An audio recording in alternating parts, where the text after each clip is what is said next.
SB19 just spent over a week turning Japan upside down.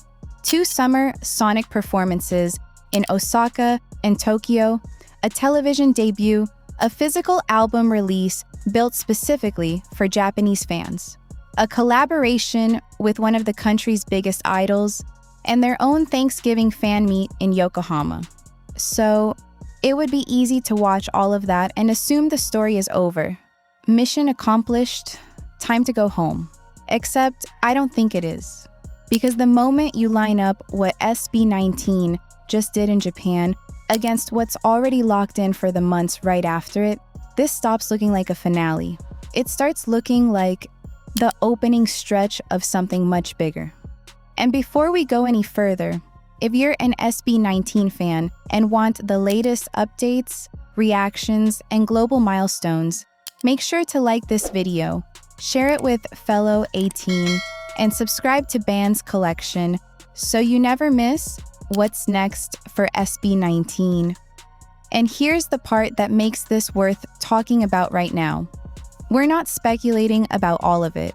Some of what comes next is already on the calendar, confirmed with dates attached. So, the real question isn't whether SB19 is finished internationally. It's what they're building toward. Let's rewind first, because the Japan run deserves a closer look. This wasn't a fly-in, perform, fly-out situation.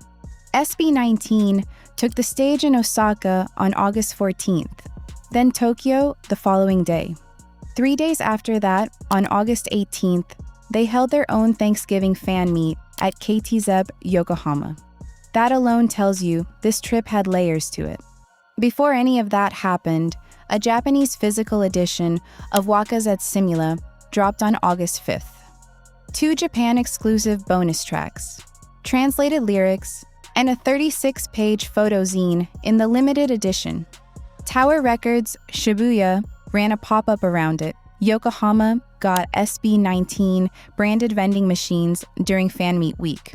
And the Japanese rollout wasn't limited to music stores and festival stages.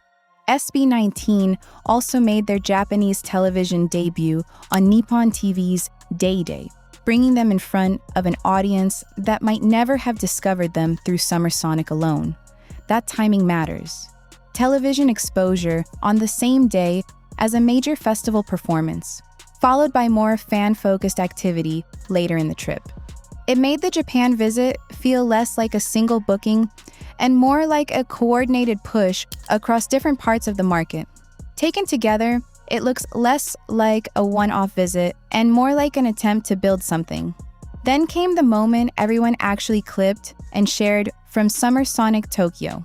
Kento Nakajima joined SB19 on stage for a live performance of Gento, marking their Japanese collaboration in front of a Summer Sonic crowd. By then, Gento was already generating strong attention from Japanese listeners. But here's the thing people tend to skip past.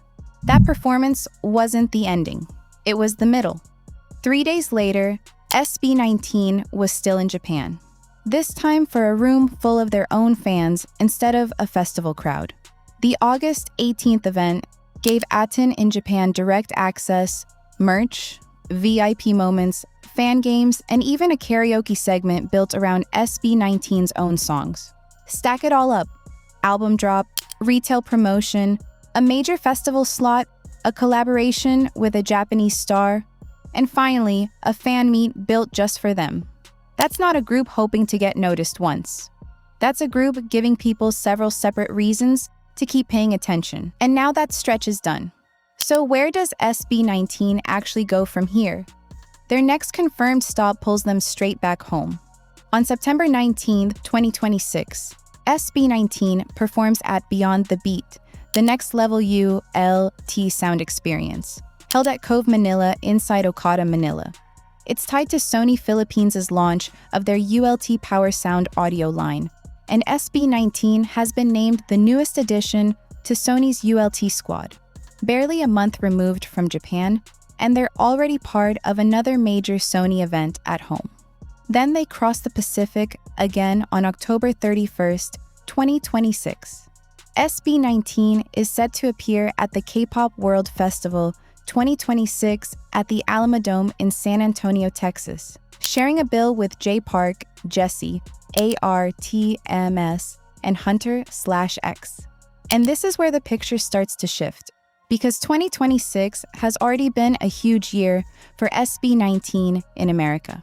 Lollapalooza in Chicago back in July, more US appearances through August, and now a second major American festival booking for the fall. At this point, the question isn't whether SB19 can get another US opportunity. They're already getting them. The real question is whether they can turn scattered appearances into something that sticks. A single show gets attention. Coming back again and again is different. That's what makes people start to recognize a name. That's what gives new listeners more than one shot at discovering the music. That's how an audience actually starts to grow instead of just spiking for a night. Now, a quick word of caution because it matters here.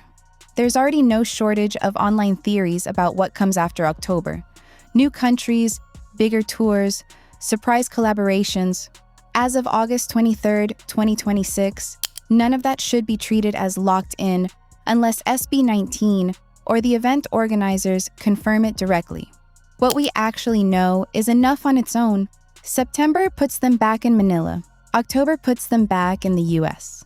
And past that point, there's a real gap in the timeline, which honestly is what makes this interesting to watch. We're not waiting for the next tour stop anymore. We're waiting for the next announcement. That shift is probably the clearest difference between where SB19 is now and where they were a few years ago. Before, a single international appearance felt like a standalone event, a moment you'd point to and move on from. Now, those moments are stacking into a sequence.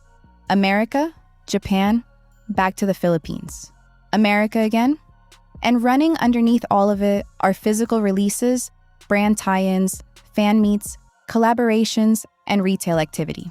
That changes what this whole thing actually is. It's no longer just about landing on a bigger stage.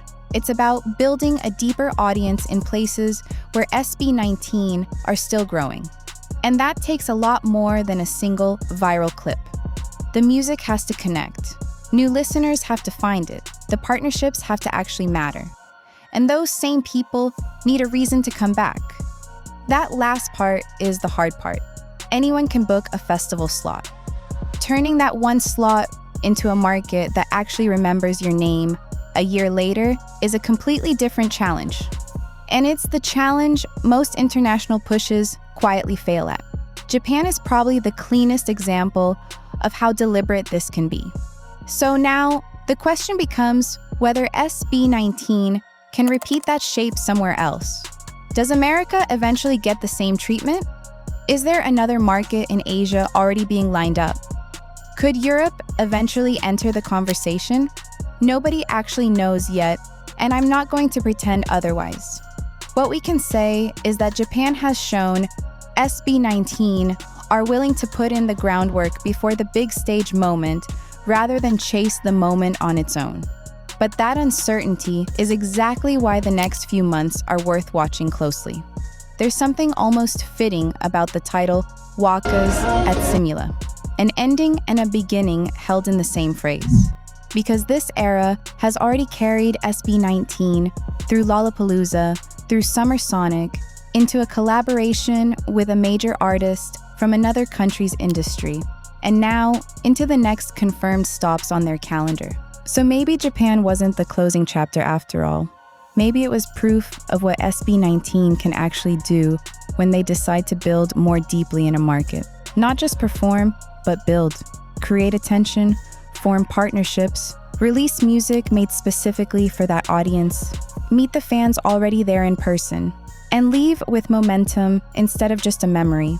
The real test is whether they can do it again. September 19th, October 31st, and whatever comes after those two dates. That's where this gets genuinely interesting. Because SB19's next move probably isn't going to be measured by their biggest crowd. It's going to be measured by whether they choose to invest more deeply in another market next. That's the real story here. Not where will SB19 perform next, but where will SB19 try to build something that lasts. Japan isn't an open question anymore. This 2026 run showed just how deep SB19’s presence there can become. From physical releases and retail activity to television, festival performances, a major local collaboration, and their own fan meet, America is quickly becoming a repeat destination, not a one-off. And whichever market SB19 chooses next will say a lot about what their global strategy actually looks like from here. So yes, the Japan chapter is closed, but the bigger story clearly isn't. Not even close, because the next announcement might be the one that finally answers where SB19 is really headed. Japan opened one door. The only question left is which one they open next. And if you want to be here for every SB19 move, every major announcement, and whatever comes next, don't forget to like this video, share it with fellow Aten, and subscribe to Bandz Collection because this story is far from over.